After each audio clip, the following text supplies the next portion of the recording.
जय श्री कृष्ण सभी धर्म प्रेमियों को। स्वागत है आपका शास्त्रवाद में। आप देख ही रहे होंगे कि इस पावन श्रावण मास के महीने में जो कांवड़ यात्रा होती है उस पे आजकल के कुछ तथाकथित संगठन जो स्वयं को सनातनी कहते हैं और सनातन धर्म का ही विरोध करते हैं। आप देख रहे होंगे कि कुछ ऐसे संगठन हैं जो कि कांवड़ यात्रा पे तंज कसते हैं, कांवड़ यात्रा को भ्रम बताते हैं, झूठ बताते हैं और कहते हैं कि यह एक मनमुखी आचरण है। तो आपको मैं इस वीडियो में बताने जा रहा हूँ कि क्या यह सचमुच एक पाखंड है, एक झूठ है ये, क्या यह शास्त्र विरुद्ध आचरण है। तो बने रहिए इस वीडियो के साथ सच्चाई जानने के लिए। सर्वप्रथम हम ये जानते हैं कि कांवड़ यात्रा होती क्या है।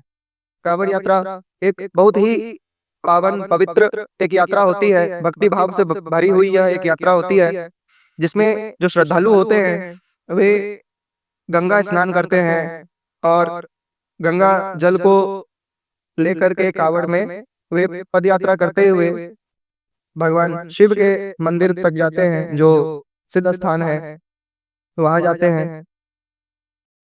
वहां पे वे सभी भगवान शिव को जल अर्पण करते हैं, एक भावना के साथ कि भगवान शिव उनसे प्रसन्न हो। यह एक जो पूरी यात्रा होती है ये भक्ति भाव से भरी होती है। इसका मुख्य उद्देश्य भगवान को प्रसन्न करना है, क्योंकि भगवान शिव को जलधारा बहुत ही प्रिय है। इसका वर्णन हमें शिव पुराण में प्राप्त होता है। और श्रावण मास तो विशेषकर भगवान शिव का ही पवित्र महीना होता है। इसीलिए जो शिव भक्त हैं, जो भगवान शिव को प्रसन्न करना चाहते हैं, वे सभी पूरी भक्ति भावना के साथ गंगा स्नान करते हैं, गंगा जल को लेकर के कांवड़ यात्रा करते हुए, पद यात्रा करते हुए वे सभी जो भगवान शिव के ज्योतिर्लिंग है वहां तक जाते हैं। तो अब हम देखते हैं कि यह जो गंगा स्नान वे करते हैं, क्या यह भी मनमुखी है कि यह आखिर है क्या। तो देखिए, सर्वप्रथम हम ये जानते हैं कि श्री गंगा जी है कौन। श्री ब्रह्म वैवर्त पुराण के प्रकृति खंड में गंगा उत्पत्ति का एक प्रसंग आता है। उसमें बताया गया है कि श्री कृष्ण, श्री राधा कृष्ण ही गंगा के रूप में प्रकट हुए हैं, ऐसा बताया गया है। अब देखिए इसमें ये क्या लिखा हुआ है कि वे ही पूर्ण ब्रह्म भगवान श्री कृष्ण जल रूप होकर गंगा बन गए। गोलोक से प्रकट होने वाली गंगा का यही रहस्य है।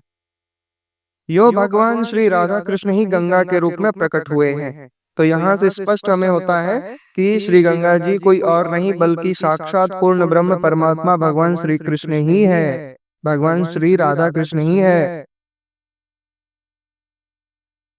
अब जब वे स्वयं राधा कृष्ण है तो आप ही बताइए कितना महत्व है गंगा जल का। अब हम ये देखते हैं कि इस गंगा जल में स्नान का क्या महत्व है। अब ये देखिए, यह है महाभारत षष्ठ खंड। अब इसके अनुशासन पर्व में हम लोग चलते हैं। अनुशासन पर्व अध्याय 26 में हम लोग चलते हैं। यह महाभारत के अनुशासन पर्व अध्याय 26 जिसमें श्री गंगा जी के महात्म्य का वर्णन किया गया है। अब हम इसके श्लोक संख्या 31 पर चलते हैं। यह देखिए, श्लोक संख्या 31 में क्या लिखा हुआ है। गंगा जी के पवित्र जल से स्नान करके जिनका अंतःकरण शुद्ध हो गया है, उन पुरुषों के पुण्य की जैसी वृद्धि होती है वैसी सैकड़ों यज्ञ करने से भी नहीं हो सकती। देख रहे हैं कितना महात्म्य है गंगा स्नान का। अब चलते हैं श्लोक संख्या 62 पे। यह देखिए, यह श्लोक संख्या 62 है। इसमें क्या लिखा हुआ है। गंगा जी का दर्शन, उनके जल का स्पर्श तथा उस जल के भीतर स्नान करके मनुष्य 7 पीढ़ी पहले के पूर्वजों का और 7 पीढ़ी आगे होने वाली संतानों का तथा इनसे भी ऊपर के पितरों और संतानों का उद्धार कर देता है। देखिए यहाँ भी स्पष्ट है गंगा जी का महात्म्य। गंगा जल में स्नान करने का जो महत्व है आप इसमें देख सकते हैं। अब हम चलते हैं श्लोक संख्या 66 पे। ये देखिए यह है श्लोक संख्या 66, 66। आप इसमें देखिए क्या लिखा हुआ है। मनुष्य गंगा स्नान करके जिस अक्षय फल को प्राप्त करता है उसे पुत्रों से, धन से तथा किसी कर्म से भी नहीं पा सकता। देखिए अब हम चलते हैं श्लोक संख्या 81 पे, 81।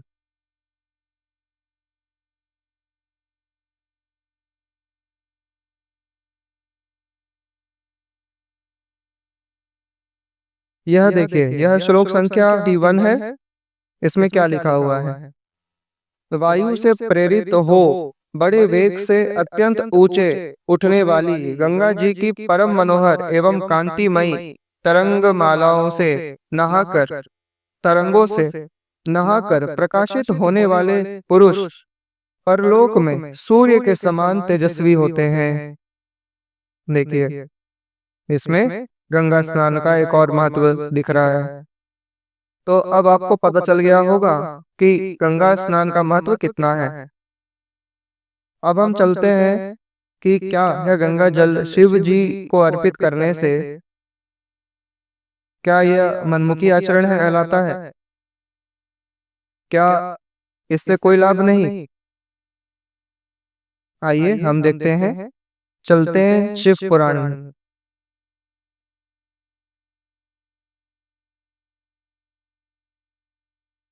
यह देखिए हम आ गए हैं शिव पुराण के रुद्र संहिता के सृष्टि खंड के अध्याय 14 में। इसमें क्या लिखा हुआ है। विभिन्न पुष्पों, अन्नों तथा जलादि धाराओं से शिव जी की पूजा का महात्म्य। देखिए यहाँ जल आदि धाराओं से शिव जी की पूजा का महात्म्य भी बताया गया है ना। तो अब इसी में हम चलते हैं श्लोक संख्या 74। यह देखिए यहाँ पे श्लोक संख्या 74 से पढ़ते हैं 74 से। इसमें क्या लिखा हुआ है। यदि बुद्धि जड़ हो जाए तो उस अवस्था में पूजक को केवल शर्करा मिश्रित दुग्ध की धारा चढ़ानी चाहिए। ऐसा करने पर उसकी बृहस्पति के समान उत्तम बुद्धि हो जाती है। तो धारा द्वारा भगवान शिव का पूजन करते रहना चाहिए। जब शरीर में अकारण ही उच्चटन होने लगे। यह देखिए ये श्लोक संख्या 76 पढ़ रहे हैं।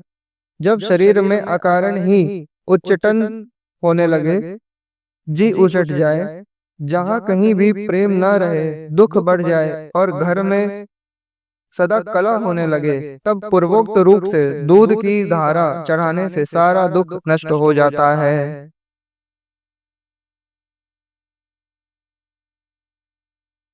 यह है श्लोक संख्या 76 और 77। अब हम चलते हैं श्लोक संख्या 81, 81 पे। देखिए क्या लिखा हुआ है। देखिए श्लोक संख्या 81 पे क्या लिखा हुआ है। गंगा जल की धारा तो भोग और मोक्ष दोनों फलों को देने वाली है। यहाँ पे तो शिव जी पर गंगा जल से अभिषेक करने के विषय में जो बताया गया है, उन सभी अभिषेकों में जो गंगा जल की धारा से अभिषेक किया जाता है वह तो भोग और मोक्ष दोनों फलों को देने वाली है, ऐसा बताया गया है। तो अब आपने देख लिया होगा यह कहीं से भी मनमुखी आचरण नहीं, या कहीं से भी शास्त्र विरुद्ध आचरण नहीं है। कांवड़ यात्रा में जो होता है, जैसे सर्वप्रथम गंगा जल में स्नान, तो मैंने गंगा स्नान का महत्व पहले बता दिया। फिर उस गंगा जल को ले जाकर के शिव मंदिर में शिव जी को अर्पित करना। तो यहाँ देखिए शिव जी पर गंगा जल की धारा चढ़ाने का तो लिखा हुआ है। अब आप बताइए, गंगा जल तो आपके घर पे तो आती है नहीं, जो कि आप अपने घर से गंगा जल को ले जाके शिव जी पे चढ़ा दे। यह गंगा जल नदी से जो है वहीं से आपको लाना होगा। आपको तो यह गंगा जल तो नदी से ही लाना होगा, और उसके लिए आपको नदी तक जाना ही होगा। मतलब यहाँ पद यात्रा भी तो हो गया ना, गंगा जल से गंगा जल को ले जाकर शिव मंदिर में जाके शिव जी को चढ़ाना, यह एक तरह से पद यात्रा ही हो गया। तो यहाँ पद यात्रा का भी समर्थन हो गया। और शिव जी पर गंगा जल चढ़ाना यह तो भोग और मोक्ष दोनों को देने वाला है। इसमें आप देख लीजिए श्लोक संख्या 81 में है ना लिखा हुआ है। तो यह कहीं से भी मनमुखी आचरण नहीं है। जो भी मनमुखी आचरण कहते हैं कि यह मनमुखी आचरण है, उन्हें यह वीडियो अवश्य दिखाएं, ज्यादा से ज्यादा शेयर करें। वीडियो पसंद आया तो लाइक करें, शेयर करें और चैनल को सब्सक्राइब करें ऐसे ही और वीडियोस देखने के लिए, सत्य को जानने के लिए, झूठ का अंत देखने के लिए। तो मिलते हैं अगले वीडियो में, तब तक के लिए जय श्री कृष्ण, हर हर महादेव, जय सत्य सनातन धर्म।